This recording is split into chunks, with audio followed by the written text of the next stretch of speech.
अस्सलाम वालेकुम। Lecture 73 Kaif 1 FAR 1 का स्टार्ट करते हैं। डायरेक्ट मेथड से आप लोगों को कैश फ्लो बनाना सिखाई थी और जुनेद जंजुआ वाला सवाल तो मैंने करवा ही दिया था, फिर भी कहा था कि दोबारा कर लीजिएगा। और प्रैक्टिस क्वेश्चन भी एक दिया था, गालिबन 5 दिया था, तो हो गए थे वो सवाल, मसला तो कोई नहीं हुआ। टेक्सला वाले सवाल में कोई मसला तो नहीं होगा। ओके, गैलेक्सी वाला सवाल बहरहाल मेरा दिल है कि थोड़ा डिस्कस करूँगा, लेकिन अगेन मैंने आपको बताया था बच्चों के आने तक मैं वेट कर रहा हूँ। बहरहाल वो गैलेक्सी वाला सवाल हो गया था, मसला तो नहीं हुआ। चलें, आ जाएँ, आप भी आ जाएँ, चाय ले आएँ। अच्छा जी, चलें अब डायरेक्ट मेथड से सवाल जो पास पेपर में आया हुआ है ना, एक अब वो करते हैं, ठीक है। उसके बाद फिर मज़ीद जो है कोई देखूँगा, होमवर्क के अंदर एक सवाल दे दूँगा, एक सवाल कोई टेस्ट के अंदर दे दूँगा, तो इंशाल्लाह कैश फ्लो का टॉपिक फिर कंक्लूजन की तरफ चला ही जाएगा, ठीक है। अगर आप गौर करें पास पेपर्स पे, क्वेश्चन बैंक ज़रा कम किया, लेकिन क्वेश्चन बैंक का होमवर्क आपको मिलते रहेंगे रेगुलरली, ठीक है ना। क्वेश्चन बैंक में भी हॉट सॉस कहा था कि कर लीजिएगा, जिन्होंने नहीं किया था, तो आप लोगों ने नहीं किया हुआ था, हो गया था, कोई मसला तो नहीं हुआ।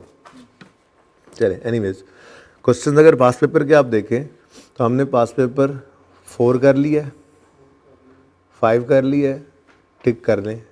6 जो है ना, ये वो लियाकत वाले करेक्शन वाले सवाल का छोटा भाई समझ लें, लेकिन ये मैं जल्दी किसी वक्त डिस्कस कर लूँगा। ये ऐसा ही सवाल है जो 10-15 मिनट में, जैसे वो मैंने ये क्वेश्चन नंबर 8 नहीं डिस्कस किया था, AB एंटरप्राइज, उसके बाद पूरा सवाल भी हमने कर लिया था उस क्लास में। ये भी वैसा ही सवाल है, क्वेश्चन 6 ऐसे साइड के ऊपर कर लेने वाला सवाल है, इतना सारा सवाल है, तो ये भी इंशाल्लाह डिस्कस करूँगा मैं ज़रूर। बहरहाल 4-5 हम कर चुके थे, 8 हो गया, 9 आपने कर लिया है, 10 मैं करवा चुका हूँ, आपको डिस्कस किया था अच्छे तरीके से और आपसे हो गया था। 11 मैंने खुद करवाया है, 12 मैंने खुद करवाया आपको, 13 मैंने आपको खुद करवाया है, 14 मैंने आपको खुद करवाया है, 15 मैं अभी करवाने लगा हूँ, 16 के साथ लिख लें होमवर्क, और 17 आप कर चुके। ये पास पेपर टोटल है, ठीक है ना जी। मज़ीद इसके अंदर कुछ क्वेश्चंस होंगे, जाहिर सी बात है, वो मेरे टेस्ट वाले होंगे, जो टेस्ट के अंदर आपको मैंने टेस्ट करना है, ठीक है ना। तो उसमें भी डायरेक्ट मेथड, इनडायरेक्ट मेथड के 1-2 सवाल और भी कर लेंगे, ठीक है ना। तो कैश फ्लो का टॉपिक इंशाल्लाह आपको मार देने वाला नहीं है, बस आपने जो जितना करवाया है वो लाजमी कर लेना है। लेकिन जो उस्ताद क्लास के अंदर करवाता है ना, अगर आप लोग वो लाजमी कर लें ना, तो 70-80% सवाल तो उसी में से होता है। बाकी जो है ना, वो 20-25% जो होता है वो टफ़, हर एक के लिए टफ़ होता है, उसमें जो फाइट करने वाले को आधे को नंबर उसमें से भी मिल जाते हैं। लेकिन जो करवाए हुए में से भी चॉइस में कुछ छोड़ के चला जाता है ना, वो फिर खतरे में चला जाता है। जितना करवाया जा रहा है वो सारा करके चले जाओ, आप सेफ़ तो हो ही। मज़ीद जो थोड़ा बहुत आगे पीछे हो भी जाता है तो उस पर एफर्ट करके आप मज़ीद नंबर्स भी स्कोर कर सकते हो, लेकिन जो करवाया जा रहा हो उसको कभी नहीं छोड़ के जाना, ठीक है। आपका क्वेश्चन है जी, डायरेक्ट मेथड से क्वेश्चन पर्चे में सिर्फ आज तक ICAP में FAR 1 के लेवल पे एक ही आया हुआ है, और वो है Sunday Traders limited, question number 15। आप ओपन कर लें इसको। एक्सप्रेसली ICAP ने रिक्वायरमेंट में क्या लिखा हुआ देखें, ऑटम 19 में 19 नंबर का ये सवाल आया था। Prepare STL's statement of cash flows for the year 30 June 19 using direct method, ठीक है जी। ओके, सवाल को अगर गो थ्रू करें, जस्ट गो थ्रू एक बार करें तो,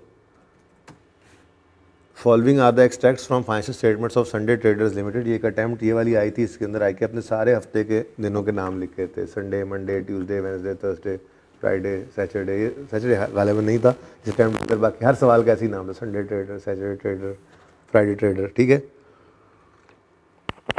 अच्छा जी, तो बैलेंस शीट देखते हैं जी। बैलेंस शीट में कोई नई चीज़ तो नहीं है। प्रॉपर्टी प्लांट इक्विपमेंट आ रहा है, इन्वेस्टमेंट प्रॉपर्टी आ रहा है।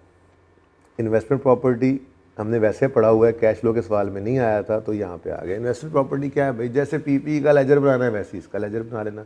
मैंने एक सवाल पहले डिस्कस किया तो था गालिबन, उस सवाल के अंदर वो ड्रम वाले सवाल में था गालिबन, उसमें वो फेयर वैल्यू मॉडल पे नहीं था, कॉस्ट मॉडल पे था। ये जो हमने पीछे किया था ड्रम वाला सवाल, इन्वेस्टमेंट प्रॉपर्टी, उसमें गालिबन था, मुझे याद पड़ रहा है, मैंने सवाल करवाया था आपको, इधर देख लेता हूँ मैं,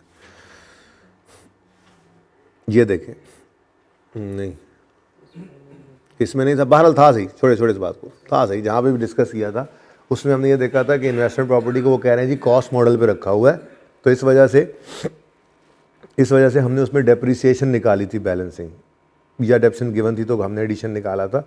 लेकिन आज के सवाल के अंदर आपको पता है दूसरा मॉडल भी होता है। आज के सवाल के अंदर इन्वेस्टमेंट प्रॉपर्टी जो है वो फेयर वैल्यू पे होगा, क्योंकि अगर आप सवाल पे गौर करेंगे ना तो सवाल में आपको ये लिखा हुआ नज़र आएगा कि increase in fair value of investment है, यानी कि वो फेयर वैल्यू मॉडल पर चल रहे हैं तो फेयर वैल्यू के इंक्रीज़ को उन्होंने अदर इनकम में डाला हुआ है ना। ठीक है, सही है ना।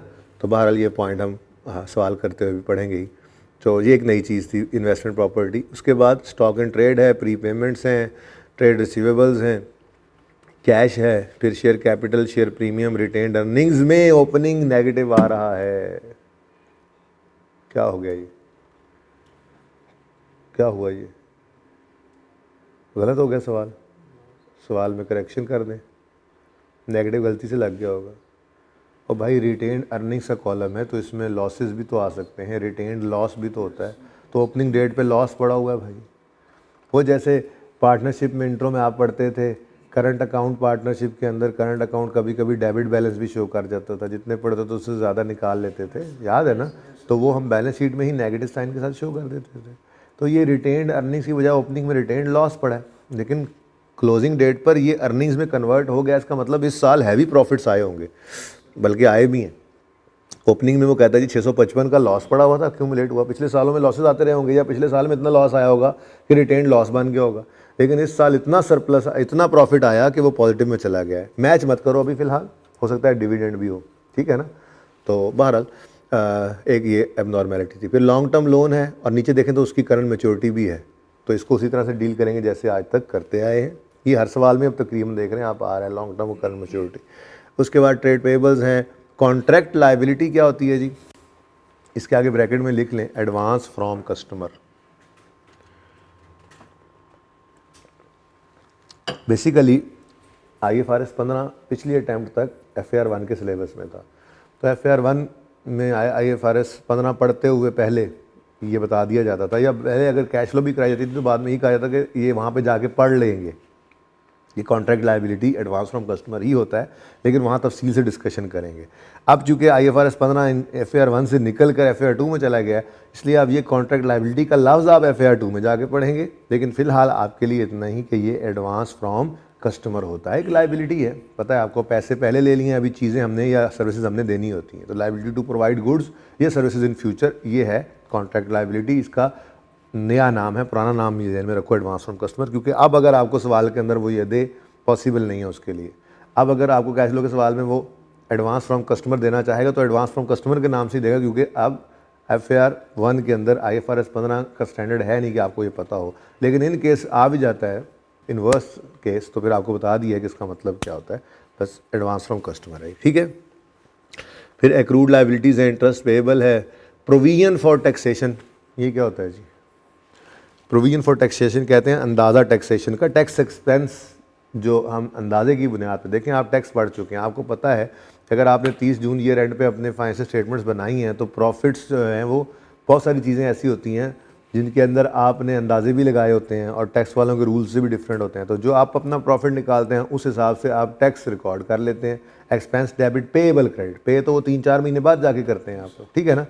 अब जो एक्सपेंस डेबिट पेएबल क्रेडिट आप करते हैं ना, ये वो एंट्री वाला पेएबल पड़ा हुआ है, अंदाजे की बुनियाद पे करते हैं, क्योंकि आपको पता है जब आप टैक्स पे करने जाते हैं तो टैक्स वाले आपको पकड़ लेते हैं, कहते हैं आओ ना ज़रा इधर बैठो, असेसमेंट। वो जिनकी डीम्ड असेसमेंट तो अलग बात है ना, कि वो जिसको नहीं बुलाते उसकी तो असेसमेंट वही वो हो जाती है, जो रिटर्न जमा करवाते हैं वही उसकी असेसमेंट बन जाती है। लेकिन जिसको पकड़ लें उसको क्या कहते हैं, आओ ना ज़रा इधर, ये जो तुमने बैड डेट एक्सपेंस लिखा हुआ है हमें ये नहीं मंजूर, इसको रिवर्स करो, बैड रिटर्न ऑफ को करो कंसिडर। फिर कहते हैं ये जो तुमने कैश के अंदर खर्चे पे करके यहाँ पे एक्सपेंस लिखा हुआ है, ये तो हम चेक वाले सिर्फ अलाउ करेंगे, तुम ज़रा इनको भी रिवर्स कर दो। ये क्या हो रहा होता है, ये वो अंदाजे की बुनियाद पे एक्सपेंस रिकॉर्ड किया हो ना, वो फिर वहाँ पे चेंज हो रहा होता है। तो ये अकाउंटिंग इसकी तफसील से आप पढ़ेंगे इंशाल्लाह। FAR 2 में जाके IAS 12 है, उसमें करंट टैक्स डेफर्ड टैक्स आप वहाँ पर सीखेंगे, करंट टैक्स की कैलकुलेशन भी आप सीखेंगे, टैक्स जैसी मिलती जुलती, और डेफर्ड टैक्सेशन का कॉन्सेप्ट जो है वो भी आप आगे पढ़ेंगे। बहरहाल फ़िलहाल तो इतनी सी बात, प्रोविजन फॉर टैक्सेशन है, नहीं समझ आ रहा, लायबिलिटीज़ की साइड पे पड़ा है। प्रोविजन का मतलब अंदाज़ा होता है, लायबिलिटी साइड पे टैक्स का मतलब टैक्स पेएबल है, ब्रैकेट में लिख लो इसके टैक्स पेएबल है, ठीक है ना। इनकम स्टेटमेंट आपके पास गिवन है जी 1 साल की, सेल्स हैं, कॉस्ट ऑफ सेल्स हैं, जीपी है, distribution cost, admin cost, other income, interest expense, PBT, tax और प्रॉफिट आफ्टर टैक्स। ठीक है जी। उसके बाद अदर इन्फॉर्मेशन को एक नज़र डाल लेते हैं। अदर इन्फॉर्मेशन में क्या कह रहा है जी, 72% of sales were made on credit. हम क्या करेंगे जी इसका डायरेक्ट मेथड में, इधर देखो ऊपर जो 29,700 की सेल्स आ रही हैं, इनमें से कह रहा है 70% क्या है, 72% क्या है, मतलब बाकी कैश है। तो हम डेटर के लेजर में 29,700 को 72% करके फिर लिखेंगे, ऐसे ही है ना। हाँ वैसे तो लिखना ऐसे ही चाहिए था, जैसे मैं कह रहा हूँ डेटर के लेजर में तो 72% सेल्स ही आनी चाहिए थी, लेकिन मैंने आपको कहा था कि फिर अलग से कैश सेल्स लेनी पड़ती हैं, भूल सकते हो। कैश लो के टॉपिक के लिए आसानी क्या रख लो जहन में कि क्रेडिटर का लेजर हो तो कैश प्लस क्रेडिट परचेजेस लिख लो इकट्ठी, डेटर का लेजर हो तो कैश प्लस क्रेडिट सेल्स इकट्ठी ही लिख लो, एक ही कैश की फिगर निकल आएगी। ठीक है। नेक्स्ट जी, डेप्रिसिएशन एक्सपेंस बता दिया उसने, सुभान अल्लाह। डेप्रिसिएशन एक्सपेंस है जी for the year amounted to 750, कहता है which was charge to distribution and admin cost in the ratio of 3:1। लेकिन इसमें भी हमारी बचत ही थी। क्या, हमने जो एक्सपेंस का लेजरा ओपन करना है डायरेक्ट मेथड में, उसमें हमने सारे ऑपरेटिंग एक्सपेंसेस को डाल देना है, एडमिन को भी वहीं डालना है, सेलिंग को भी वहीं डालना है। मसला तो तब होता अगर वो यूं कह देता कि depreciation expense is charge to distribution admin and cost of sale in this ratio, तो फिर हमें 750 के 2 हिस्से करने पड़ते। एक हिस्से को लेके जाते इन्वेंट्री के लेजर में जो कॉस्ट ऑफ सेल नजर आना है वहाँ से माइनस करने के लिए, बाकी हिस्से को यहाँ से करते। लेकिन अभी बचत हो गई क्योंकि उसने रेशो तो जो बताई है वो एडमिन सेलिंग की बताई है, तो एडमिन सेलिंग तो दोनों ही हमारे एक्सपेंस के लेजरे में आएंगे। बहरहाल अभी देखते हैं, सवाल तो करना ही है। उसके बाद एडजस्टमेंट 3 में कहता है डिस्ट्रीब्यूशन कॉस्ट में पड़ा है, क्या पड़ा है जी, 40 million in respect of loss on disposal of equipment. भाई लॉस तो नॉन कैश है ना, लॉस्ट फिगर तो नॉन कैश है ना, हमें तो डिस्पोजल के ऊपर सेल प्रोसीड्स चाहिए होती हैं। अब बाकी सवाल तो सारा वैसे ही हो रहा है, इन्वेस्टिंग एक्टिविटीज में डिस्पोजल अकाउंट भी बना लो, डिस्पोजल अकाउंट बनाओ। इन्वेस्टिंग एक्टिविटीज़ के अंदर कैश रिसीव्ड जो है वो वहाँ पे जाना भी है, कैश इनफ्लो हम लिखते होते हैं इन्वेस्टिंग में। वो जो हम ऊपर ऐड बैक करते थे पीबीटी के अंदर लॉस को और लेस करते थे इनकम को, गेन को, डिस्पोजल वाले को, वो अब यहाँ पर उस तरह से तो हो नहीं रहा। यहाँ पे तो हमने cash receive from customers, cash paid to suppliers और कैश पेड फॉर एक्सपेंसेस निकालने हैं। तो जब कैश पेड फॉर एक्सपेंसेस निकालने लगेंगे तो जो क्रेडिट साइड के ऊपर हमारे लेजर के अंदर डिस्ट्रीब्यूशन कॉस्ट होगी उसमें एक नॉन कैश फिगर पड़ी हुई है, लाइक डेप्रिसिएशन, उसको भी माइनस करेंगे, बताया था आपको। ठीक है। अच्छा, उसके बाद इम्पेयरमेंट लॉस क्या होता है जी, एंट्री बता दो।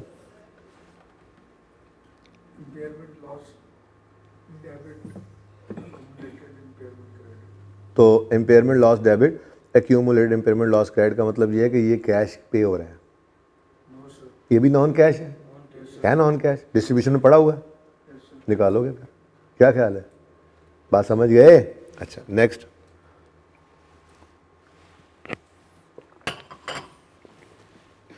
लोन इंस्टॉलमेंट जो है 1984 है, लेकिन इसमें इंटरेस्ट की पेमेंट भी उन्होंने शामिल की हुई है। देखें लोन का लेजर अलग बनता है, उसमें करंट और लॉन्ग टर्म पोर्शन हम इकट्ठा कर देते हैं, लेकिन होता तो वो लोन ही है ना। लोन का लेजर हमेशा अलग बनता है और इंटरेस्ट का अलग बनता है। अब उसने 1984 रुपये की टोटल इंस्टॉलमेंट दे दी, कहते हैं इसमें इंटरेस्ट की पेमेंट भी हमने शामिल ही कर दी है, यानी कि उन्होंने पेमेंट करते हुए इकट्ठे पैसे बैंक को पकड़ाए, हम इसकी इकट्ठी एंट्री कहीं नहीं कर सकते। इस 1984 में इंटरेस्ट की एंट्री जो होगी वो इंटरेस्ट पेबल के लेजर में जानी है, और इस 1984 में से जो लोन की प्रिंसिपल अमाउंट की रीपेमेंट होगी वो लोन के अकाउंट में जानी है। तो कहीं ना कहीं से अल्लाह करेगा हम इन दोनों को फिगर्स को तोड़ पाएंगे। 1984 से एंट्री नहीं कर सकते किसी एक तरफ, लोन में या इंटरेस्ट में नहीं कर सकते, देखेंगे सवाल करते हुए डाटा मिल ही जाएगा। ओके जी, rent received from investment property amounted to 184। Rent receive हो रहा है और कहीं पे एक्रूअल्स प्री पेमेंट्स के अंदर रेंट रिसीवेबल या अनअर्न्ड रेंट का जिक्र नहीं है, तो इसका मतलब जो रिसीव हुआ है कोई रिसीवेबल पेबल नहीं होगा, तो बस यही हम फिगर लिख देंगे। ठीक है।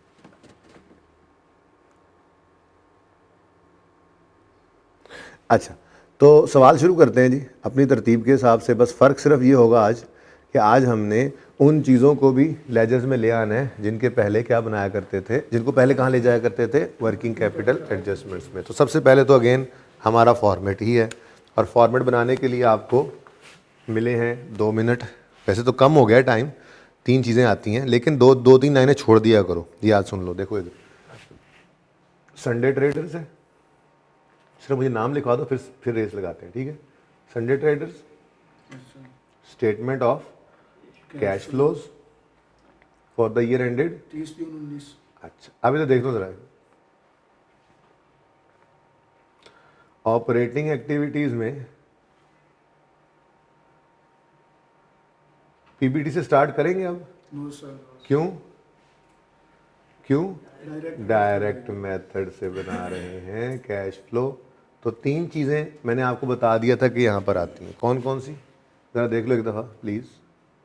कैश रिसीव्ड फ्रॉम डेटर्स लिखने के बजाय कस्टमर ही लिख लिया हमने, और उसका हल भी हमने निकाल लिया। ठीक है, कैश रिसीव फ्रॉम कस्टमर्स आ जाएगा। अच्छा, रुपीज़ इधर देख लेना, रुपीज़ डाटा किस में है?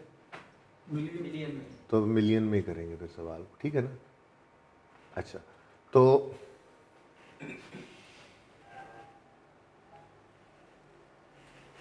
यहाँ मैंने आपको कहा था 3 चीज़ें आती हैं, cash receive from customer, cash paid to suppliers, cash paid for expenses और कैश पेड फॉर एक्सपेंस। लेकिन ना कोई चीज़ें एक आधी ऐसी ही है जो यहाँ पर फेंकनी पड़ जाती है, ठीक है। जैसे मिसाल के तौर पे एडवांस फ्रॉम कस्टमर देखा आपने, ठीक है। एडवांस फ्रॉम कस्टमर में कैश रिसीव होता नज़र आ रहा हो, यानी cash debit advance from customer credit होता है ना, तो उस कैश रिसीट को हम इन्वेस्टिंग या फाइनेंसिंग एक्टिविटी में तो डाल नहीं सकते, ऑपरेशंस का पार्ट होता है, तो यहीं पर नज़र आना चाहिए। ऐसी कोई इक्का दुक्का और चीज़ ना आ जाए, ठीक है, जिसको हमें यहाँ पर लिखना मजबूरी हो। तो इसलिए एहतियातन क्या किया करो, ये 3 लिखकर, पहला सफ़ा तो वैसे ही खाली होता है, आपको पता ही है आपके लिए, ठीक है ना। तो ये 3 लिखकर 3 लाइनें खाली छोड़कर फिर उसके बाद लिखा करो अपने मतलब वाली वो तीनों चीज़ें। लेस इंटरेस्ट पेड, इससे आगे तो कहानी सेम होती थी ना। लेस टैक्स पेड, ये दोनों ही आज हैं हमारे पास, उम्मीद है ये भी होगा। Less dividend paid. बोर होने लग गए हो मुझे लगता है अब कैश फ्लो से, नहीं अभी हुए बोर? चलो, तो क्या सर अभी तो मज़ा आना शुरू है, सवाल हो जाता है ना। लो भाई ये एक स्टूडेंट यहाँ बैठा हुआ है, ये पूछा थोड़ी देर पहले, सर ये आसान लगता है मेथड, सवाल खामोश हो तो इसी से ना कर लिया करे। तो नहीं भाई, सवाल खामोश होगा तो हमेशा इनडायरेक्ट मेथड लगाना है। सवाल खामोश हो तो हमेशा इनडायरेक्ट लगाना है, क्योंकि हर सवाल डायरेक्ट से हो नहीं सकता, और इतने चीते होते नहीं हो कि पेपर में आपसे ये आइडेंटिफाई हो सके। और वैसे भी अगर सवाल खामोश हो तो बस उसूल है आपके लिए, आपने इनडायरेक्ट, जब तक सवाल एक्सप्रेसली डायरेक्ट मेथड का नाम ना ले लेना तब तक आपने इस तरफ नहीं जाना, ठीक है। रूटीन से हट के काम है ना थोड़ा सा, वो रूटीन काम है, वो तो मुश्किल भी होता है, आसान लगता है वो, ठीक है ना। और जल्दी जल्दी मुफ्त के नंबर भी उसमें आते हैं। तो सवाल खामोश हो तो आपने इनडायरेक्ट मेथड लगाना है। सवाल जब तक खुद ना कह दे डायरेक्ट मेथड यूज़ करो, तब तक आपने डायरेक्ट मेथड यूज़ नहीं करना, ओके। अच्छा, तो उसके बाद क्या था जी? इन्वेस्टिंग एक्टिविटीज़,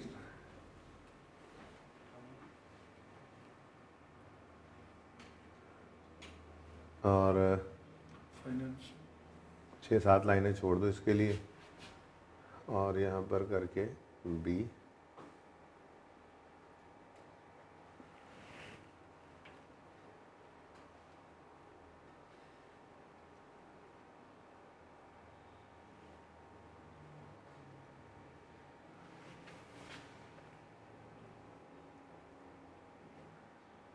और उसके बाद financing activities,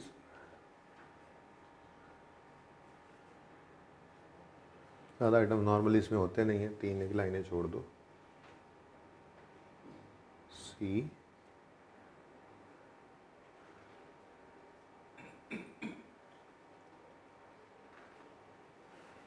net cash flows plus opening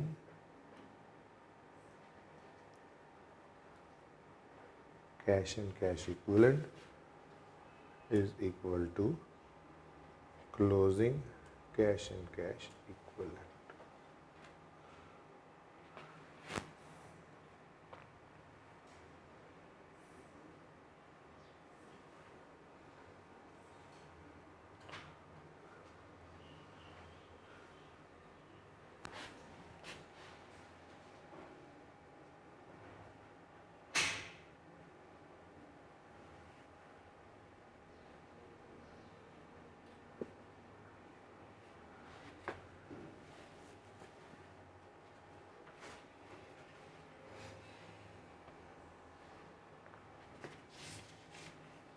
okay उसके बाद कैश एंड कैश इक्विवेलेंट में तो शायद एक ही आइटम नज़र आया था कैश एंड बैंक का, तो यहीं पे वर्किंग बना लें, छोटी सी टाइम बच जाएगा। Working 1 cash and cash equivalent closing और ओपनिंग।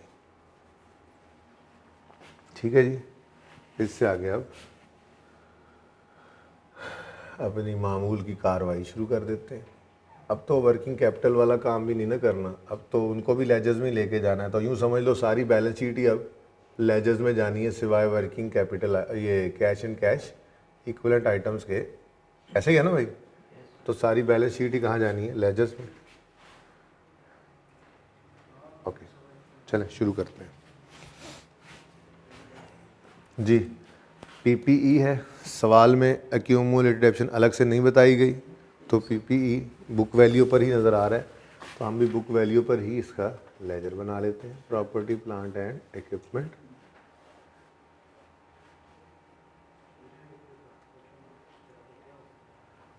जी ओपनिंग बता दें 7240, closing 8555। Number 2 3 investment property, Yes, sir.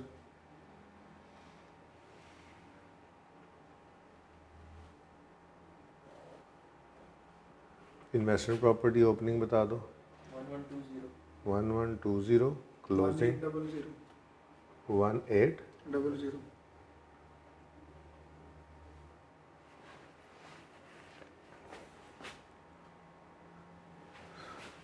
Next जी स्टॉक इन ट्रेड है, इसका भी अब क्या बनना है?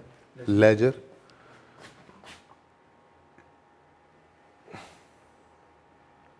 स्टॉक ओपनिंग,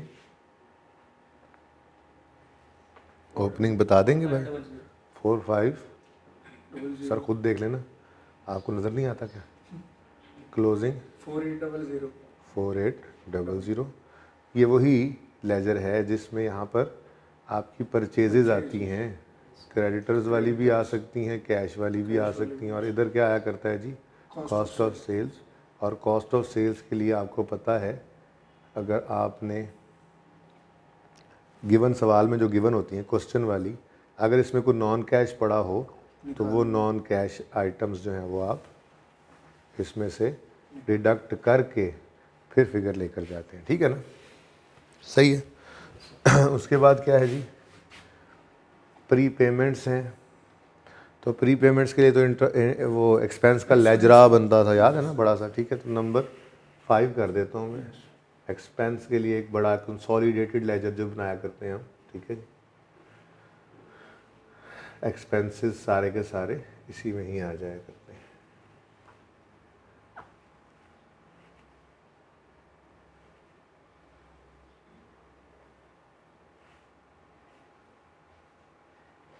जी प्री पेमेंट्स है, ओपनिंग कितनी है? 268, और क्लोजिंग 184। ठीक है जी। उसके बाद ट्रेड रिसीवेबल्स का भी लेजर बनता है। अच्छा, यहाँ पर पता है आपको क्या आता है? यहाँ पर कैश आता है, यहाँ पर एक्सपेंसेस आते हैं। कौन से वाले भला? Operating expenses. ठीक है ना? ऑपरेटिंग एक्सपेंसेस का पता है ना आपको? ऑपरेटिंग एक्सपेंसेस किन्हें कहते हैं? ऑपरेटिंग एक्सपेंसेस किन्हें कहते हैं? बोलो, पता है तो बोलो। हाँ, सेलिंग एडमिन को ऑपरेटिंग एक्सपेंसेस कहते हैं। Selling, admin and distribution. इनको कहते हैं, किनको? सेलिंग एडमिन वगैरह को। सेलिंग एंड एडमिन एक्सपेंसेस को ऑपरेटिंग एक्सपेंसेस कहा जाता है, ठीक है ना? अच्छा, तो एक्सपेंसेस की फिगर इधर आती है, कैश की फिगर इधर आया करती है। लेकिन एक बात कि ये जो ऑपरेटिंग एक्सपेंसेस हैं, ये ऑपरेटिंग एक्सपेंसेस जो हैं, ये अगर इनमें कोई नॉन कैश आइटम पड़ी हो तो उसको हम कर लेते होते हैं एडजस्ट, ठीक है ना? So like यानी कि ऑपरेटिंग एक्सपेंसेस क्वेश्चन वाले, इनमें से हम माइनस किया करते हैं non-cash item. Non cash items, ठीक है ना? Like depreciation, impairment etcetera, loss on disposal वगैरह, ठीक है ना? अच्छा, उसके बाद डेटर्स आया था आगे। नंबर 6 पे है जी डेटर्स।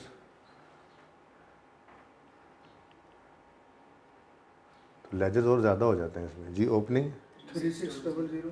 3600, 3800. क्लोजिंग 3800, कैश है जी 480 opening, 194 closing, Yes sir.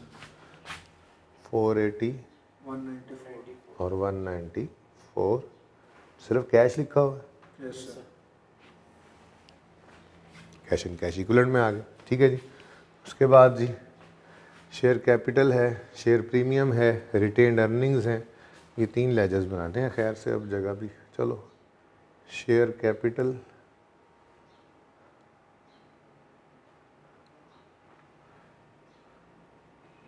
Share premium,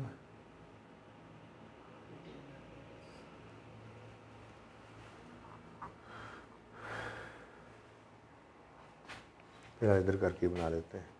और नंबर 9 रिटेन अर्निंग्स। इनको थोड़ा स्मार्ट कर लेते हैं। अच्छा जी, तो शेयर कैपिटल ओपनिंग है 3450, क्लोजिंग है 4650, लिखवाते जाओ। ओपनिंग 3450. 3450, क्लोजिंग 4650. 4650। Share premium 1240. 1240, 1600. 1600। अच्छा, ये दोनों अकाउंट्स इकट्ठे भी बन सकते हैं ऐड करके, लेकिन आप अलग ही रखा करिए, ठीक है? उसके बाद है जी retained earnings. Retained earnings opening 655 debit balance है। क्रेडिट साइड पे नेगेटिव बैलेंस का मतलब क्या होता है? डेबिट बैलेंस है, ठीक है? तो इसका मतलब ओपनिंग रिटेन्ड अर्निंग्स है हालांकि, लेकिन ओपनिंग इस तरफ आ रहा है 655, ठीक है? लेकिन क्लोजिंग तक आते आते Profit time. नॉर्मल हो गया Yes sir. 1652, ये अपनी नॉर्मल साइड पे ही आ गया, ठीक है जी? ये बात समझ आई? Yes sir. उसके बाद क्या है जी? लॉन्ग टर्म लोन और इसके करंट पोर्शन को इकट्ठा कर देते हैं, ठीक है ना? तो लॉन्ग टर्म लोन का एक लेजर बना लेते हैं। नंबर 10 लॉन्ग टर्म ओपनिंग और क्लोजिंग जी। ओपनिंग ये है जनाब 6523 लॉन्ग टर्म लोन है और 700 इसकी करंट मैच्योरिटी है। दोनों को ऐड करके यहाँ पे लिख देते हैं 6523 प्लस 700 कितना आ गया? 7223. 7223 आ गया। क्लोजिंग में भी यही काम कर लेते हैं। 6024 है और 850 है, तो 6024 प्लस 850 क्या आ गया? 6874. 6874 आ गया जी। उसके बाद क्या है जी? ट्रेड पेबल्स हैं। ट्रेड पेबल्स के लिए ये जगह मैंने छोड़ी हुई थी, लेकिन नंबर अब 11 लगा दो इसको। ये ज़रा इकट्ठे इकट्ठे सही रहते हैं ना। Stock debtor, stock debtor, creditor, याद नहीं है? ये तीनों साथ साथ ही आए थे, क्योंकि स्टॉक में जाएगी वो फिगर जो क्रेडिटर से निकल कर जा रही होती है, तो इन दोनों को तो साथ ही रखते हैं। डेटर भी इनके करीब ही है, दो फिगर्स यहीं से निकल रही होती हैं, तो क्रेडिटर्स का लेजर भी यहीं पे बना लें। ज़रूरी नहीं है, बस आपको समझाने के लिए, सहूलत के लिए मैंने फ़िलहाल लिख दिया, आप तो तरतीब से बनाते चले जाएंगे जी। ओपनिंग बता देंगे? 5390 मैंने माना ट्रेड पेबल्स लिखा हुआ है, माजरत चाहता हूँ, ठीक है, वो बस मैं क्रेडिटर्स लिख गया, ठीक है। तो 5390 वर्किंग है ना, कुछ भी कर सकते हैं अपनी आसानी के लिए जी। 3422, ठीक है जी। उसके बाद क्या नज़र आ रहा है भाई आपको? कॉन्ट्रैक्ट लाइबिलिटी भी यही भी फिट कर दो यार, ठहर जाओ यार, कैरी डाउन 3422, क्योंकि मुझे इसमें ना कोई एडजस्टमेंट नज़र नहीं आई है एज सच, तो बस इतना सही काफ़ी है। 12। अच्छा, एडवांस फ्रॉम कस्टमर भी कुछ लोग ना डेटर के लेजर में ही फेंक देते हैं फिगर, और वहाँ से एक ही कैश निकाल लेते हैं, वो भी तो कस्टमर से ही आया ना एडवांस, यहाँ से भी कैश हम, लेकिन आप अलग ही रखें। तो एडवांस फ्रॉम कस्टमर, ओपनिंग बता दो 40, क्लोजिंग 250। फिटिंग शिटिंग चल रही है थोड़ी बहुत। उसके बाद जी एक्रूड लाइबिलिटीज़ हैं, इनके लिए तो हमारा मौजूद है लेजरा। एक्रूड लाइबिलिटीज़ पेबल है। ओपनिंग कितनी है जी? 180 और क्लोजिंग 310, ठीक है। ऐसे इधर जगह बन जाती है, बहरहाल चलो 184।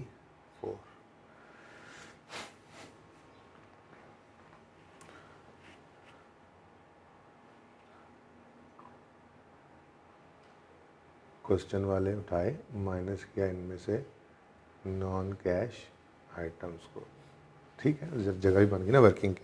अच्छा जी, उसके बाद क्या है भाई? इंटरेस्ट पेएबल है और टैक्स पेएबल है, ये दो लेजर बनाने हैं। अब आमिर भाई अगर यहाँ पे लेजर्स बनाऊँ तो चमक तो नहीं पड़ेगी? चलो जज़ाकल्लाह। इंटरेस्ट पेएबल नंबर 13 बनेगा ये, इंटरेस्ट पेएबल, और 14 बना लेते हैं जी टैक्स पेएबल। आपको डिस्पोजल वगैरह का जो अकाउंट आएगा फिर देखेंगे, ठीक है ना। तो इंटरेस्ट पेएबल सवाल में गिवन है, ओपनिंग कितना बता दो? 110, क्लोजिंग 135। बस सवाल लेंथी है और कुछ इसमें जान तो नहीं नज़र आ रही मुझे। फिर प्रोविजन फॉर टैक्स को मैंने कहा था क्या है जी ये? अच्छा, इंटरेस्ट पेएबल की बजाय आप, ठीक है, अब माना आपको पता लग गया, फिर भी इंटरेस्ट एक्सपेंस लिखा करें ताकि कैश की फिगर लिखते हुए आसानी रहे, ठीक है ना। और उसमें अगर बैलेंस आ रहा है तो वो बताइए आपको इस तरह पेएबल है, ठीक है। ऐसे ही टैक्स एक्सपेंस का लेजर बनाया करो। अच्छा जी, ओपनिंग कितने? 230, क्लोजिंग 440, ठीक हो गया जी। ओके,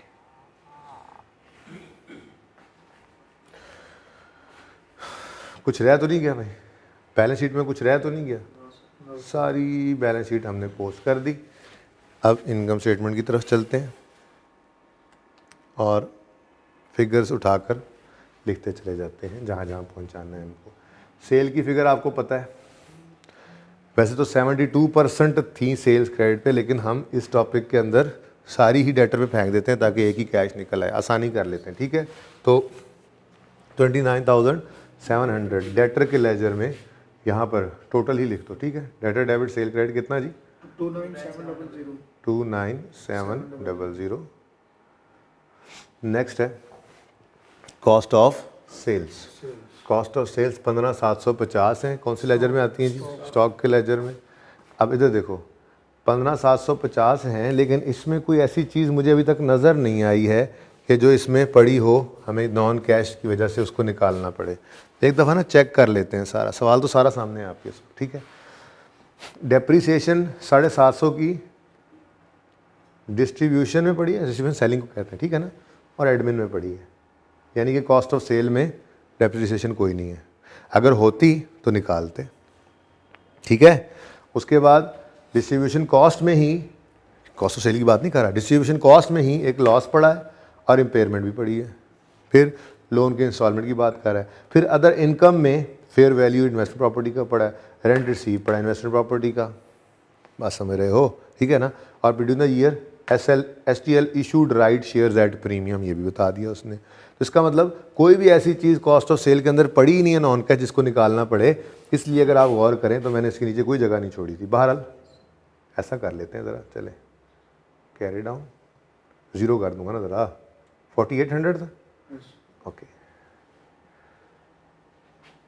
तो जगह कमी के बायस ऐसा करना पड़ता है कभी कभी। कॉस्ट ऑफ सेल्स जो कि क्वेश्चन में गिवन होती है उसमें से माइनस किया करते हैं हम नॉन कैश आइटम्स को, तो फिगर यहाँ पर लिखते हैं, ठीक है ना। अब तैयारी कर ली हमने, इस सवाल में तो नहीं थी कोई non cash item cost of sale, लेकिन पता तो हो ना, अगर आ जाए तो क्या करना है, ठीक है। अब सवाल के अंदर कॉस्ट ऑफ सेल कितनी गिवन है, 15750। तो 15 ऐसे किया करेंगे ना, 750 में से माइनस कर दें आप कुछ भी नहीं, तो आपका आंसर क्या आ गया 15, ठीक है ना।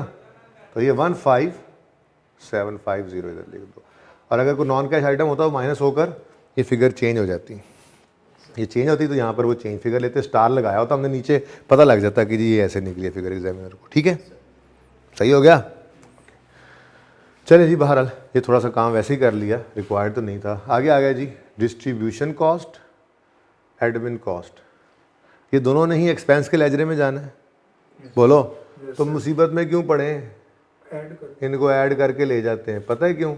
अगर अलग अलग लिखेंगे ना, अलग अलग, ठीक है, तो फिर डिस्ट्रीब्यूशन और सेलिंग वाली जो डिस्ट्रीब्यूशन और एडमिन वाली जो डेप्शन है वो अलग अलग करके इन दोनों में से माइनस करनी पड़ेगी, एडजस्ट करनी पड़ेगी। क्या ज़रूरत है यार, इनको ऐड करके ऑपरेटिंग एक्सपेंसेस कितना बनता है 8487, ये दोनों टोटल एक्सपेंस ही हो गया ना। इनको हम कहा करते हैं क्या जी, ऑपरेटिंग एक्सपेंस। तो इसको इकट्ठा लिख लो और भी सवाल आसान हो जाएगा, ऐसे ऐसे ऐसे सवाल हो जाना है, ठीक है ना। तो ऑपरेटिंग एक्सपेंसेस ही लिख लो डायरेक्ट आकर, लेकिन यहाँ पर लिखो कितना जी, बताओ सवाल। 8487। चलो ये यहाँ टोटल करके दिखा देता हूँ मैं, चलो इतना कर लेते हैं एग्जामिनर के ऊपर हम एहसान। 6185 प्लस 2302, 6185 प्लस 2302, ये जो है ना, ये टोटल, ठीक है। ये टोटल कितना बनता है 8487, ठीक है ना। अब हम कहानी 8487 से आगे चला लेते हैं, ठीक है ना। ये कौन से आगे जी, डिस्ट्रीब्यूशन एक्सपेंसेस। ये कौन से आगे जी, एडमिन, कुछ ऐसे ही है ना ये, ठीक है ना।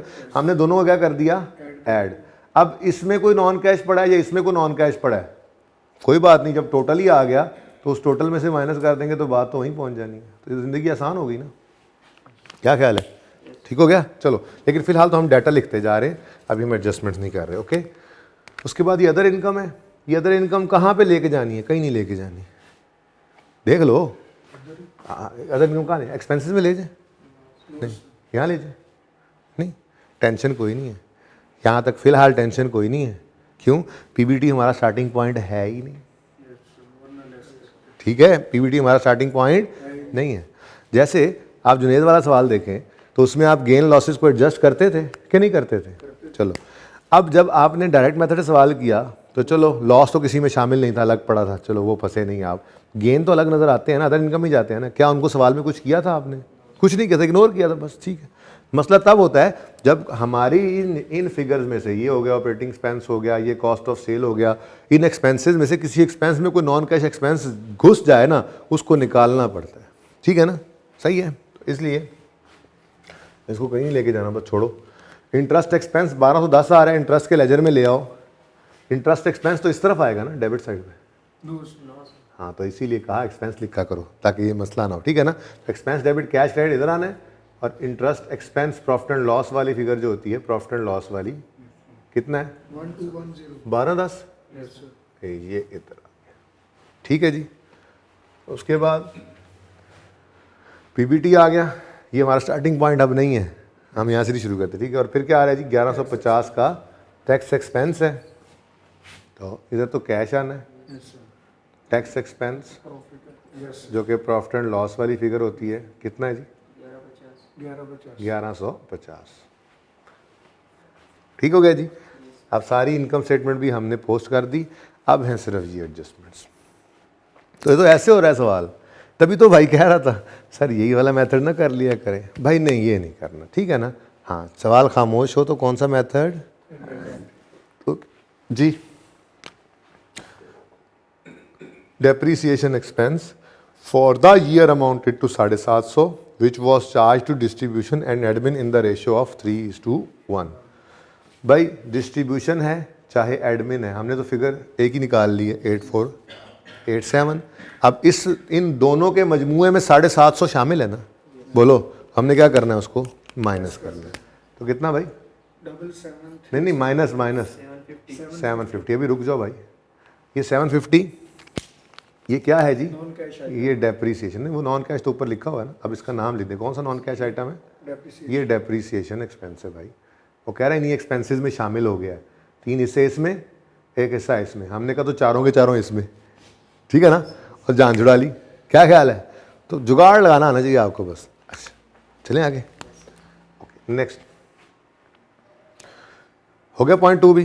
पॉइंट 3 में कहता है डिस्ट्रीब्यूशन कॉस्ट में शामिल है 40 in respect of loss on disposal of equipment the WDV। अच्छा अब देखो, ये चूंकि लॉस है ना डिस्पोजल पे, तो एक अकाउंट डिस्पोजल का बना लो, क्योंकि हो सकता है कैश की फिगर गिवन ना हो।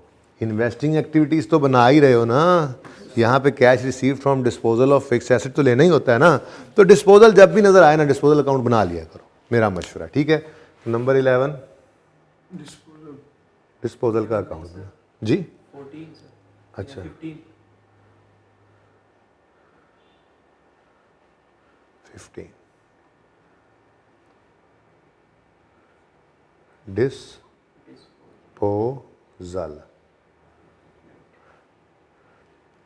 जी क्या कहता है जी? डिस्ट्रीब्यूशन कॉस्ट में पड़ा है 40 million in respect of loss on disposal of equipment. भाई लॉस है, डिस्पोजल के अकाउंट में लॉस किस तरफ आता है? लॉस बोलो, क्रेडिट साइड पे चेक कर लेते हैं। डिस्पोजल का अकाउंट अगर डेबिट हो तो प्रॉफिट एंड लॉस क्रेडिट हो रहा होता है, यानी ये तो गेन हो गया। डिस्पोजल अकाउंट क्रेडिट हो तो प्रॉफिट एंड लॉस डेबिट होता है, यानी ये लॉस होगा। अब सवाल में क्या गिवन है? लॉस ऑन डिस्पोजल, तो वो फिर यहाँ पर लिख लेंगे हम, कितना है? 40।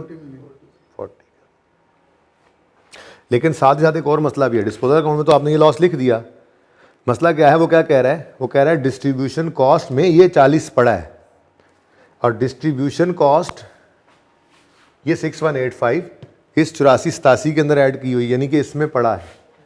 तो 8487 में 40 का लॉस पड़ा है। लॉस तो नॉन कैश होता है, हमें तो चाहिए cash received on disposal. Minus ये माइनस होगा कितना जी? 40। और ये क्या है? ये क्या चीज़ है जी? ये कौन सा नॉन कैश आइटम है? बोलो, लॉस ऑन डिस्पोजल, ठीक है जी। तो loss on disposal of fixed asset, ठीक है ना, ओके। चलो अब इसको पूरा भी कर लें, क्योंकि ये बात पूरी कर ही रहा था। 40 मिलियन लॉस पड़ा है इसमें। The WDV of the at the time of disposal was 152, यानी कि जो PPE के अकाउंट से डिस्पोजल के अकाउंट में फेंकना है वो कितना होना है? 152। ये डिस्पोजल की उसने बुक वैल्यू ही दे दी, और अच्छी बात है, हमें तो चाहिए भी बुक वैल्यू हुई थी, हमारा तो अकाउंट ही बुक वैल्यू पे बना हुआ है, ठीक है। तो 152 आ गया इधर PPE से, ठीक है। एक्यूमुलेटिव का सवाल ही पैदा नहीं होता। अब तो सादा सी बात है भाई, अगर 152 वाली चीज़ आपकी 40 का नुकसान दे रही है, तो मतलब कितना कैश आया आपको? 112 का loss. Cash receive. Accumulated depreciation कोई नहीं है, अगर होता तो वो इस जगह पे आता, ठीक है ना, सही है। तो ये बैलेंसिंग आपने निकाला। अब देखो काम वही हो रहा है, ये लॉस है और ये कैश है, दोनों ही कैश फ्लो में जाते हैं ना। लॉस को हमने माइनस कर दिया यहाँ पर, आज डिफरेंस ज़रा ये है। अगर अलग पड़ा होता तो फिर कुछ ना कहते, सिर्फ इग्नोर करते, लेकिन क्योंकि बीच में शामिल है इस 8487 के, यानी 6185 के अंदर ये 40 ही पड़ा था, तो निकाल दिया बाहर। और ये 112 का कैश क्या है? कैश रिसीव्ड, ये सेल प्रोसीड्स लिख लिया करो, जो मर्जी लिख लो, sale proceeds from disposal of PPE कौन सी वर्किंग में निकाला आपने? 15 वर्किंग 15 में 112 112 पॉजिटिव, ठीक है ना, इनफ्लो है। Yes sir. तो साथ ही ये अकाउंट भी हो गया खत्म। तो नॉन कैश की एडजस्टमेंट भी कर दी हमने और कैश भी ले लिया। ओके, चलिए नेक्स्ट, बस कहानी खत्म। आगे कहते हैं impairment loss on vehicle amounting to 24 million. इसकी एंट्री बता दो। Impairment loss expense impairment loss expense debit, accumulated impairment loss credit. और अगर अक्यूमुलेटेड इम्पेयरमेंट लॉस का अकाउंट अलग से नज़र नहीं आ रहा तो फिर एसेट ही क्रेडिट। क्या ख्याल है?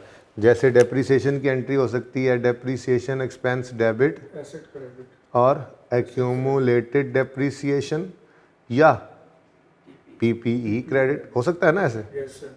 ऐसे ही इम्पेयरमेंट की भी एंट्री बिल्कुल ऐसे हो सकती है, impairment loss debit accumulated impairment loss credit कर दो या एसेट ही क्रेडिट कर दो, एक ही बात है। ठीक है, तो ये एंट्री कह रहा है हो चुकी है क्योंकि डिस्ट्रीब्यूशन कॉस्ट में ये 24 शामिल है, तो एंट्री हुई होगी ना इम्पेयरमेंट लॉस डेबिट। ठीक है, तो भाई इस डिस्ट्रीब्यूशन के अंदर एंट्री हुई है डिस्ट्रीब्यूशन कॉस्ट में डेबिट इम्पेयरमेंट लॉस कितना कितना कितना कितना 24। तो आपने यहाँ से निकाल दिया 24, ठीक है ना। लेकिन डबल एंट्री तो कर दो जहन के अंदर। डबल एंट्री हुई क्या थी, इधर देखो, इधर देखो 6185 है ना, यहाँ एंट्री हुई थी impairment loss debit asset credit. तो ये नहीं भूलना आपने, ठीक है। कितना भाई? चलो ज़रा ब्लू से ही कर लेते हैं 24। ये ऑलरेडी, बल्कि आपको कहा ये तो आपने एडजस्टमेंट की है, नहीं एडजस्टमेंट नहीं की, ऑलरेडी हो चुका है ना। जो जैसे डेप्शन हो चुकी होती थी रीडू तो करना है ना। अब उसने जैसे डेप्शन उसने बता दिया, अभी लिखता हूँ मैं, सॉरी मैं भूल गया, पहले मैं वो लिखता हूँ। डेप्रिसिएशन 750 की जो ज़रा बात ध्यान से शुरू करते हैं, अच्छा हो गया। 750 की एंट्री क्या हुई है, इन दोनों में मिलाकर डेप्शन एक्सपेंस डेबिट और एसेट क्रेडिट। तो वहाँ जो डेबिट हुआ पड़ा था उसको हमने नॉन कैश कह के माइनस किया, लेकिन यहाँ एंट्री तो करो डेप्रिसिएशन एक्सपेंस 750, ठीक है ना। ऐसे ही अब ये इम्पेयरमेंट अब इजी हो गया, ठीक है ना। इम्पेयरमेंट की एंट्री क्या हुई है, इम्पेयरमेंट लॉस एक्सपेंस डेबिट और एसेट क्रेडिट। तो यहाँ से इम्पेयरमेंट लॉस को माइनस किया और यहाँ पे एसेट को भी क्रेडिट कर दो। कितने से? ये हुआ है ना, तो इस साल में ये कम हुआ, asset account high book value पे रहा है, ठीक है। तो ये 24 क्या है जी, इम्पॉर्टेंट लॉस, इम्पेयरमेंट लॉस, ठीक है जी, डन हो गया। लो भाई, उसके बाद एडमिन में कोई एडजस्टमेंट नहीं बोली उसने, ठीक है। आय कहता है जी loan installment including interest of 1984 million were paid. Loan installment में इंटरेस्ट भी है और ये टोटल पेमेंट 1984 की हुई है। अब मसला ये है कि वैसे तो इसकी एंट्री बनती थी ये, यहाँ पर हम लिखते कि जी लोन रीपे हुआ है, ठीक है, और 1984 लिख देते। पर मसला ये है कि 1984 के अंदर इंटरेस्ट भी शामिल है और आपको पता है इस बात का कि इंटरेस्ट की पेमेंट तो इस अकाउंट में आनी चाहिए, ठीक है। तो मेरे ख्याल में तो बहुत आसान काम है, यहीं से ही पता लग रहा है। देखो इस अकाउंट के अंदर उन्होंने 3 चीज़ें दे दी थी, इसीलिए चेक करो, बैलेंस करो।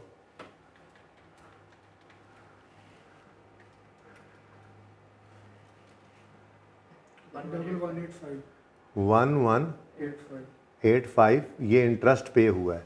अगर टोटल पेमेंट 1984 हुई है और उसमें 1185 इंटरेस्ट पे हुआ है, 1185, तो फिर बाकी लोन की प्रिंसिपल अमाउंट ही पे हुई होगी ना।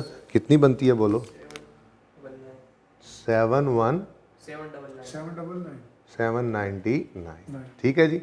अब इधर देखो, ये इंटरेस्ट पेड है कितना, 1185। ये वर्किंग नंबर बताओ, 13 में आपने कैलकुलेट किया 1185, ठीक हो गया। लेकिन ये अच्छा, ये भी आपने कैलकुलेट किया वैसे 1984 में से 1185 निकाल के। ये 799 क्या है जी, फिर देखो लोन रीपेड क्या है, लोन रीपेड, वर्किंग नंबर उसी में बता दो वर्किंग 10 में ही आपने वो ब्रैकेट के अंदर ये कैलकुलेशन किया, यहाँ दोबारा करने की जरूरत क्या है? वर्किंग 10 बताओ कितनी भाई? 799. ये रीपेमेंट है भाई लोन की, Yes, sir. ठीक है, सही हो गया। लो भाई ये अकाउंट भी साथ ही टैली हो गया, बल्कि मैं तो कहता हूँ ये भी टैली हो गया है, कर दो टैली, इसको भी कर दो टैली। क्या है इसमें? बैलेंस हो गया, बैलेंस हो गया होगा 7673. क्या? 7223 माइनस 799 माइनस 6874 बराबर नहीं आ रहा? कितना फर्क पड़ रहा है? 450 फिर इस तरफ आ रहा है, ये क्या होगा? मजीद लोन आ गया ना भाई, मजीद लोन आया होगा, कुछ लोन रीपे हुआ है, कुछ लोन आ गया है, ठीक है, इकट्ठे लोन पड़े होंगे 2-3 जो भी है। आपको इससे क्या, आप इधर देखो, लोन रेज्ड भी वहीं से ही निकला है, ठीक है ना, वर्किंग नंबर 10, वो तो ब्रैकेट में तो हमने खुद वो बेसिकली यूं कह लेना चाहिए कि 799 तो सवाल में गिवन था। कैसे? यहाँ से एक्सपेंस निकाला, ये इंटरेस्ट पेड निकाला, टोटल पेमेंट गिवन थी ना, उसमें से इंटरेस्ट पेमेंट को निकाला तो बाकी प्रिंसिपल की रीपेमेंट आ गई, ठीक है, समझ आ रही है? ओके, तो किधर गया? हाँ, कितना? 450 पॉजिटिव, ठीक है भाई, ये भी काम गया, भुगत गया, लोन का अकाउंट भी गया, डिस्पोजल का भी गया, इंटरेस्ट का भी गया। सवाल आसान है जी, ठीक है, चलो पूरा कर लेते हैं, एंड पे कर लेंगे फिर। हाँ भाई, एडजस्टमेंट 3 और 4 में कोई मसला है तो पूछ लें।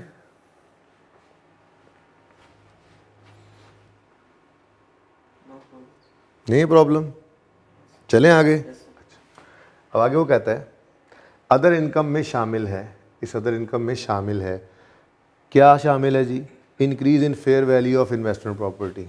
भाई अगर हम डायरेक्ट मेथड से ना कर रहे होते ना तो फिर हमारा स्टार्टिंग पॉइंट होता ये, तो उसमें से हमने इन चीज़ों को भी माइनस करना था, नॉन कैश सबको, ठीक है ना। लेकिन चूंकि हम पीबीटी से शुरू नहीं कर रहे तो ये हम कहीं पे 404 को लेके ही नहीं गए अपने सवाल में, लेकिन इनकम तो है ना, ठीक है, उसका लेजर तो बना के देख लो, और फिर इन्वेस्टमेंट प्रॉपर्टी तो मौजूद है, ठीक है। तो एंट्री क्या बनती होती है? फेयर वैल्यू एडजस्टमेंट की, इन्वेस्टमेंट प्रॉपर्टी पे फेयर वैल्यू एडजस्टमेंट आए तो क्या कह रहा है? अदर इनकम में इंक्रीज इन फेयर वैल्यू पड़ा है। इंक्रीज इन फेयर वैल्यू की एंट्री क्या होती थी, याद करके बताओ? इन्वेस्टमेंट प्रॉपर्टी की इन्वेस्टमेंट प्रॉपर्टी बोलना, इन्वेस्टमेंट प्रॉपर्टी डेबिट और इवन सरप्लस नहीं, fair value gain in profit and loss credit. भाई अदर इनकम में जाता था, भूल गए हो, ठीक है। तो भाई ये एंट्री हुई पड़ी है, इन्वेस्टमेंट प्रॉपर्टी डेबिट कितने से कितना गेन कह रहे हो? 220 से, और fair value gain profit and loss में जो अदर इनकम वो कह रहा है पड़ा हुआ है वो क्रेडिट हो गया, ठीक है। ये एंट्री यहाँ करनी, जैसे रियल सरप्लस आता था पीपीई पे, पहले एंट्री करते होते। सही हो गया? यहाँ तक को मसला? यहाँ तक को मसला नहीं, सही है। उसके बाद कहता है अदर इनकम कंप्राइजेज ऑफ, एक तो थी 220 की इन्वेस्टमेंट प्रॉपर्टी का फेयर वैल्यू गेन, और 220 और 184 को ऐड करो जरा, कितना बनता है? टोटल यही दो चीजें थी 404 में। वो कह भी रहा है अदर इनकम कंप्राइजेज ऑफ, इसमें यही दो चीजें हैं, एक इन्वेस्टमेंट प्रॉपर्टी की का फेयर वैल्यू गेन, और दूसरा rent received from investment property. अब देखो कहीं पे रेंट रिसीवेबल नजर नहीं आ रहा, मैं लेजर अब ना बनाऊं तो माजरत के साथ माफी मिल सकती है। वो कह रहा है रेंट रिसीव हो गया है, रेंट रिसीव हो गया मतलब आप लेजर बना लो, ये लो बना लो, रेंट इनकम का लेजर बनाओ।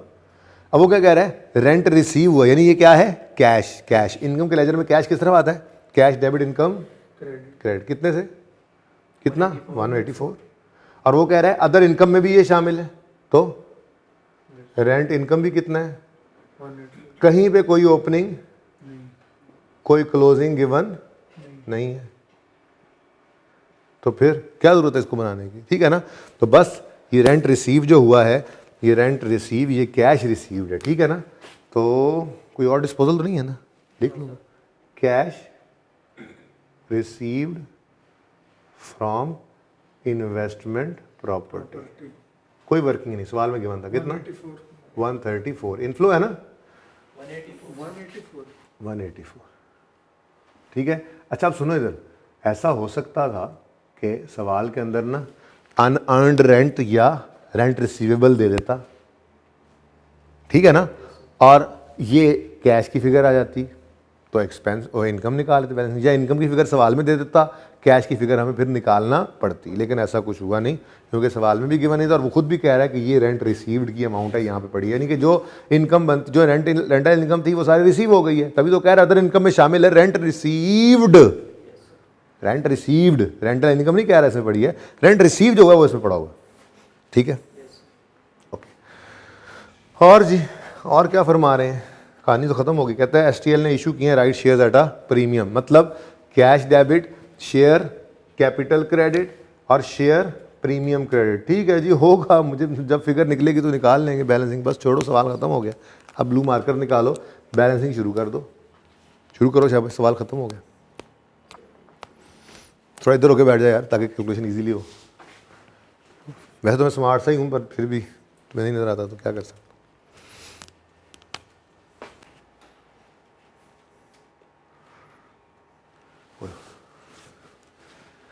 सपोर्ट्स डे पे खिला लिया बच्चों ने यार जी। 2241 डेबिट, 2241 ये कैश आ गया, क्या है जी एडिशन, एडिशन इन पीपी है बोलो 2241, तो यहाँ पे हमने लिखा addition in property plant and equipment working number 2 से 2241 आउटफ्लो है नेगेटिव शो करना।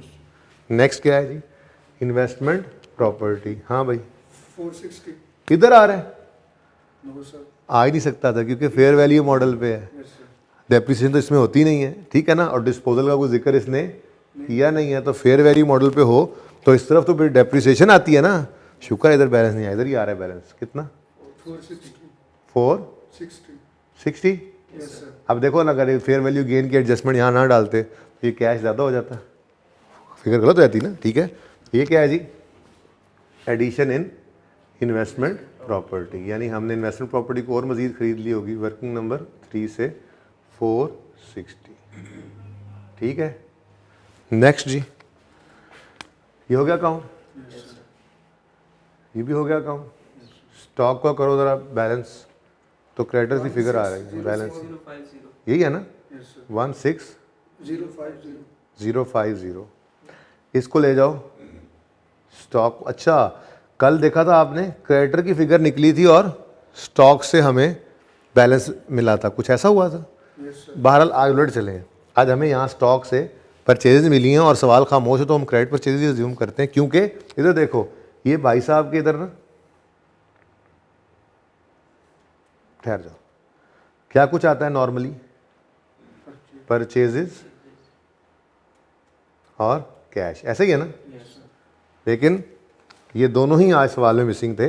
बहरहाल परचेजेस की बजाय हम क्या कह दिया करते हैं स्टॉक इन्वेंट्री, क्योंकि देखो परचेज डेबिट क्रेडिटर क्रेडिट भी हो सकता है, इन्वेंट्री डेबिट क्रेडिटर क्रेडिट भी हो सकता है, दो सिस्टम्स है ना।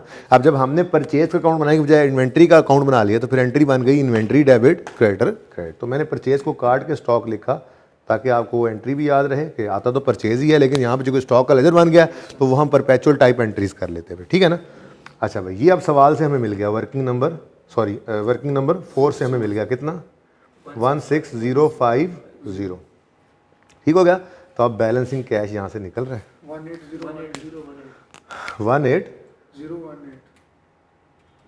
18018, ये क्या है भाई cash paid to suppliers, working number 11 में हमें मिल गया जी कैश पेड टू सप्लायर 18018, ठीक है जी, नेगेटिव आउटफ्लो है ना, कैश पे हुआ है, ठीक हो गया। क्या ख्याल है, आसान है। अच्छा जी एडवांस फ्रॉम कस्टमर हमने रिसीव किया है, कैश इनफ्लो है, कितना है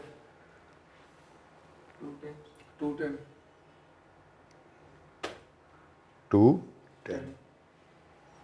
ठीक है। तो कोई नहीं चीज़ें अभी दी होंगी, एडवांस रिसीव कर लिया मजीद 210 सा, तो cash debit advance from customer credit. अब इधर देखो ये 210 यहाँ ले आओ, मैंने आपको ये कहा था कुछ लोग ऐसे करते हैं कि एडवांस फ्रॉम कस्टमर को भी ना डेटर के अकाउंट में इधर लिख देते हैं 40 से 250, तो जो 210 ये जो 210 है 210 पता नहीं क्या लग रहा था 210 की ये जो फिगर है, ये 210 की फिगर भी इधर ही इधर ही वाले कैश में शामिल हो जाती है। लेकिन आप, मैंने कहा था अलग ही रख लो, यहाँ बस अलग लिख देना।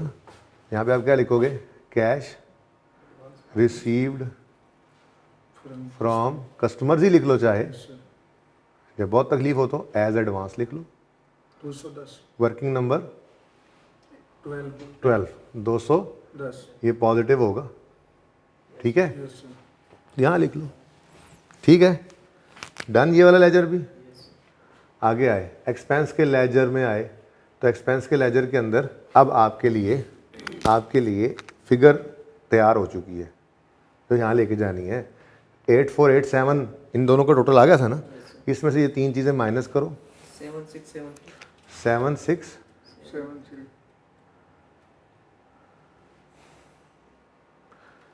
ये 76, कोई चीज़ रह तो नहीं गई इसमें से माइनस करने वाली, भूले तो नहीं है? No sir. अच्छा अल्लाह करे यार। 7673, तो अब यहाँ से ये कैश भी बैलेंसिंग आ जाएगा। 7459 7459, 59 ये है जी cash paid to for expenses. Working number कौन सा है? 5 और 459 पेड है ये, यस ठीक हो गया। नेक्स्ट डेटर्स का लेजर भी हो गया बैलेंस, इधर से कैश ही निकलना है, बता दो। 29500 29500, वर्किंग नंबर 6 29500। नेक्स्ट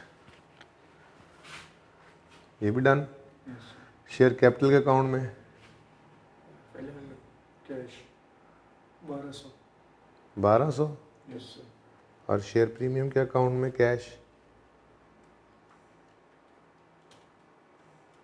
360 तो नज़र आ गया ना कि प्रीमियम पे शेयर्स इशू किए हैं, बस उसने ये बताया था, ठीक है ना। तो ये fresh capital injected fresh capital लेकिन इकट्ठा ही लिख दिया करो, टाइम बचा लिया करो।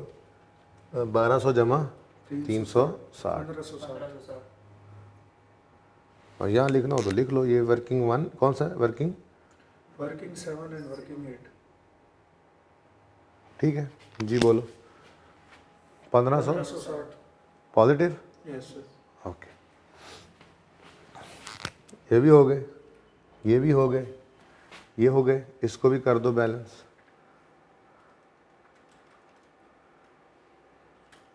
सिर्फ लेंथ ही था सवाल। Yes sir. 940 40 ये 940 डिविडेंड पेड आ गया।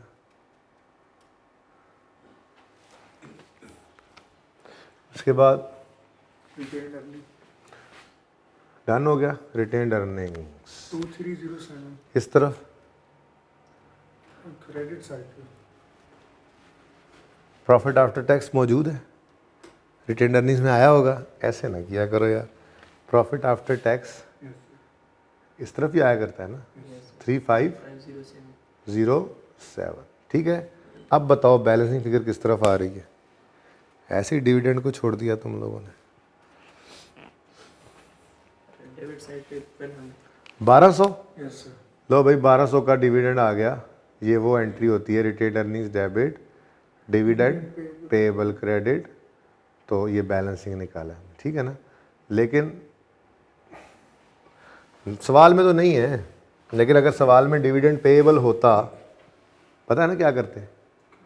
डिविडेंड पेएबल के अकाउंट में एंट्री पहुंचाओ ना पहले, रिटेन्ड अर्निंग्स डेबिट 1200 से और डिविडेंड पेएबल क्रेडिट 1200 से, ठीक है।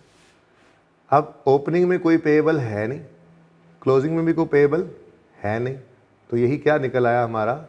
Dividend paid. तो ये लेजर भी बनाने की ज़रूरत नहीं थी, ठीक है ना। तो ये 1200 जो आया है बैलेंसिंग, ये इधर लाकर लिखो। ओहो टैक्स पेड नीचे लिख दिया 940 जी, वो 9, ये टैक्स वाली वर्किंग कौन सी थी?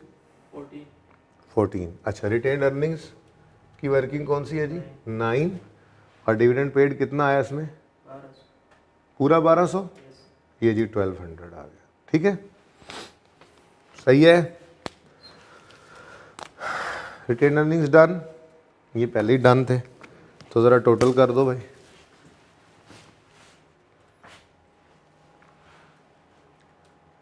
हाँ भाई, FR2 वाले आ गए तुम 17 खुशबू लगा के जी। 17118. Positive, Yes, sir. ओके।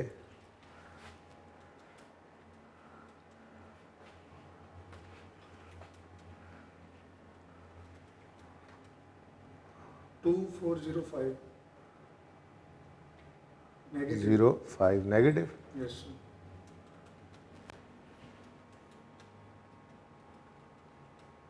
1211. यार ये सही नहीं लग रहा मुझे। 29 में से 18 निकला और तुम 17 फिर जवाब दे रहे हो। 908. कितना? 908. 908 नेगेटिव पॉजिटिव। Positive. ये कुछ रियलिस्टिक लग रहा है। चेक कर रहा दोबारा, जा साकिब चेक कर यार, वेला ना बैठ, FR2 की क्लास करते हैं शुरू जी। सही है 908। चलो वो साकिब चेक कर लेगा, तुम लोग ये बताओ। 2405 ठीक? Yes, sir. ये ठीक. अच्छा, इसका आंसर बता दो।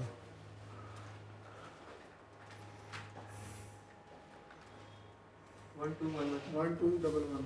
Positive, Yes. Yes, sir. Okay. Grand total बता दो।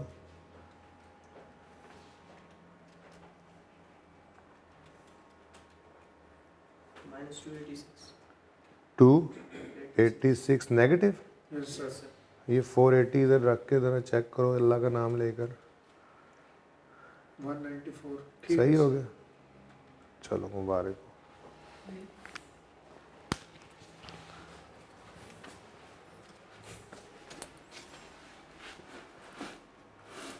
ओए,